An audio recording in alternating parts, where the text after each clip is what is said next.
I'm going to tell you about Confederate bean soup. This was John McLeod's favorite soup. He made it during the holidays because it's quite laborious to make. We found this recipe at Fort Moultrie Tavern in Charleston, South Carolina. And John thought it was the best soup he'd ever had, so he secretly got the recipe from Fort Moultrie. Okay, first you take a pound of bacon and fry it up and crumble it. Make sure it's good and crispy. And then the things that you're going to need for this is a pound of brown sugar, an onion. You're going to need 2 large cans of baked beans, and I use Bush Original. You're going to need a pint of half and half. You're going to need some whole milk. You're going to need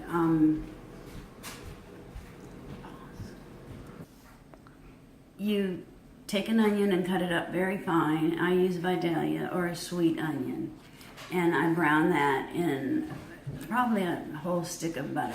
You want to make sure it's real translucent. Get your onion translucent. Then you're going to get Hillshire sausage. I use mild. You're going to cut that up into little quarters, and you're going to cook that on the stove and make sure that that's done. So basically what you have is you've got your bacon, your onion mix, you've got your sausage, and you've got your pork and beans. So you start putting everything into a pot. And then you put the half and half into the pot. And you put, then we're going to do a little bit of whole milk in the pot. And then you're going to put the sausage. I already said the sausage. Okay. Okay. Everything goes in. And what I do is I put a half a pound of the sugar. And then I start tasting. Because that's the trick, is the brown sugar. Gives it that sweetness.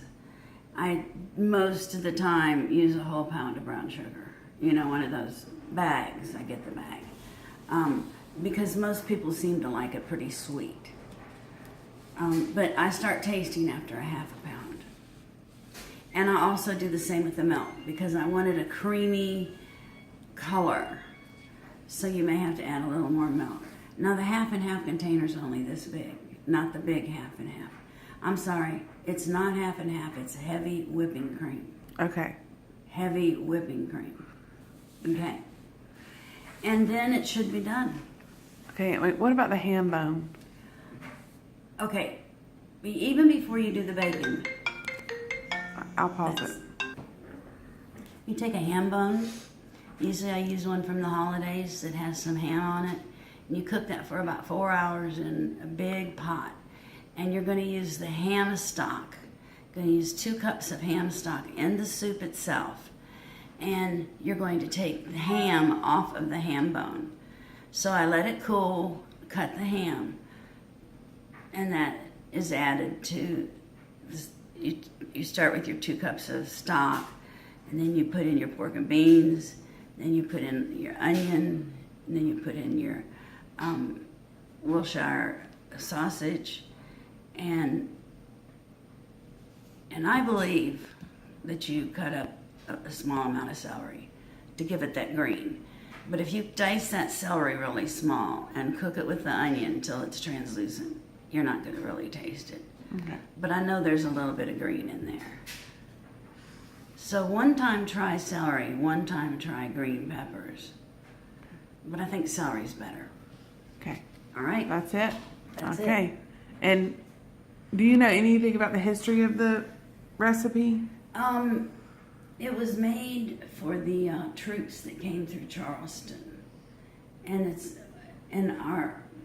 most of the recipes have some sugar in it, but not like what we do. Mm-hmm. When you look up the Confederate bean soup recipes. It's the best. All right. Thank you, Aunt Winky. Love you. Love you.